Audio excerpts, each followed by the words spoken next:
What is up, PokeMoshPitbeta? This is MistPhameMedia here, bringing you another 4th gen match.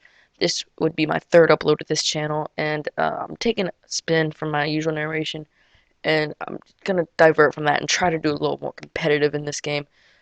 So this is a match versus the 305 Monarch from MonarchsOfUnova. Their both links should be in the description. If you enjoy and want to see content from any of us, go check out our channels for more. So anyway, he's going to lead off with the Metagross, which is a Steel type and Psychic, I believe, and I'm going to lead off with Aerodactyl. I'm going to go for the Taunt this first turn, which will disable him from using anything that won't do damage, direct damage to me.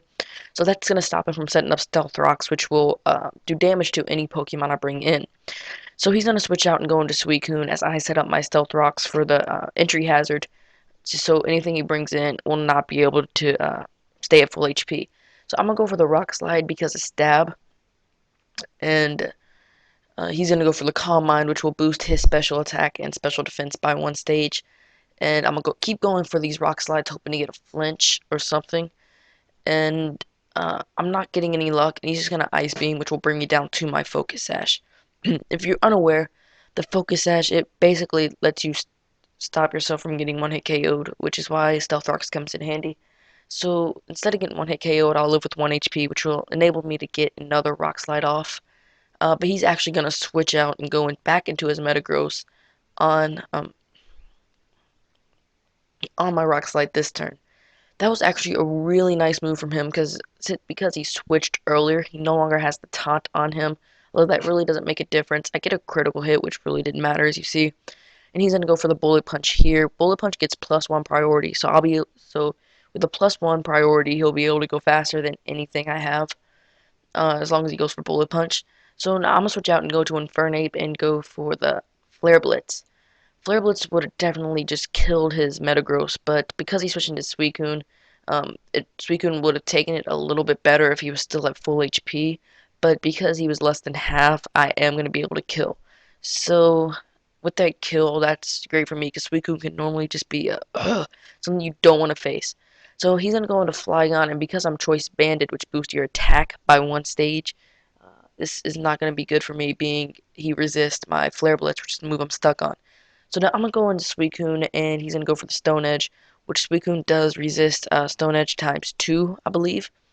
And that's fine for me, because I'm going to just Lefty's gain off a little bit of the HP that he took. He's going to go for the U-turn, which what U-turn does is it does a little bit of damage, and then it switches out, kind of like Volt Change in 5th gen. It's either Volt Change or Volt Switch, I don't remember. So it's also a bug type move, which means he will not get the stab. So he's going to go into his Metagross as I go for the Calm Mind, which will give me +1 special attack and special defense. Now, with this, it's going to make me a little bit bulkier, but since Metagross is a physical-based Pokemon, it won't matter too much to him when it comes to defense. However, I will throw harder hits at him than I normally would. So I'm going to go for the Surf, and he's barely going to live, and he's just going to go with the Explosion. Now, if you don't know what Explosion does, it will take him out as well, but it will also do massive amounts of damage to me. In 4th gen, it also cut defense, which increased the probability of it killing. Also, though in 5th gen, that move was taken away, as in it was nerfed a little bit. So basically, you will no longer get the defense drop.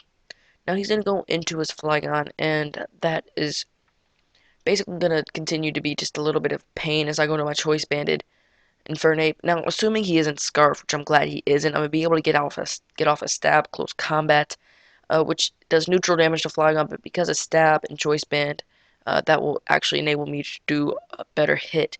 Also, with close combat, it will cut my defense and special defense, if you are unaware of that.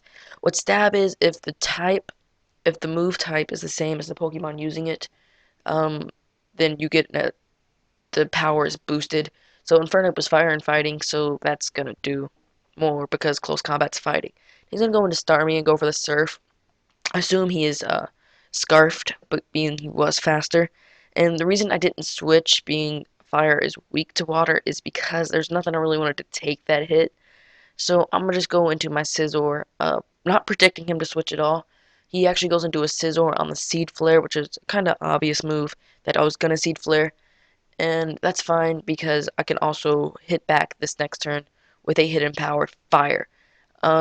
It may not say Hidden Power Fire, but it will be super effective. Hidden Power is a normal type move, but well, it shows in the game as normal, but when you change your IVs will determine hidden power's type. Like, I think it's HP, special attack, and speed. I may be wrong on that one, but I'm not sure. Would give me hidden power fire. Now he's gonna go into his Infernape, and I am not liking that, so I'm gonna switch out and go into my Flygon. Unlike most Flygons, mine is not scarfed. He's actually gonna go for the U-turn just to get a little bit of damage off, and actually about half, a bit less than half, and he's will be able to switch back out into his Starmie. Now there's also nothing I really want to take an Ice Beam, and so I'm gonna just let my Flygon die and take the hit. Take one for the team, and hopefully I can switch in something else that will be able to take that hit just a little bit better and continue to kill off his Starmie. So I'm gonna go into Boo Rally Beam. My stab is Ghost. Me and Gengar is Ghost type, and Starmie is weak to Ghost because it's part Psychic.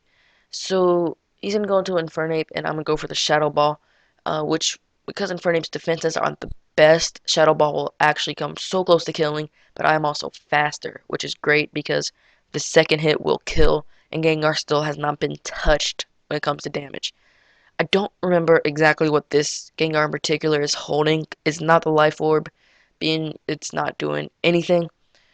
Uh, because Life Orb increases your attack power, but you also take damage. So he's gonna go into Starmie, go for the Ice Beam. I figure I could live this, but he actually freezes me, which disables me from attacking in the upcoming turns.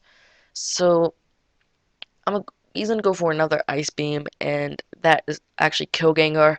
Because I was frozen, I was not able to retaliate and kill this thing anyway. So I'm gonna go into my Shaman now and just Seed Flare off. Eshi's gonna go for the Ice Beam, which is super effective against Shaman, but this thing is defensive, so I can take the hit and just fire off a Seed Flare and win myself the match. So, good game. 305 Monarch. He is part of a dual channel with Wishbone. Who also just posted here recently on MonarchsOfUnova. Go subscribe to the channel. They are really undersubbed. Go subscribe to my channel. I just hit 350. Um, if you like if you'd like to see more of my content, this is more of a serious narration than I normally do, but I hope you guys enjoyed it anyway.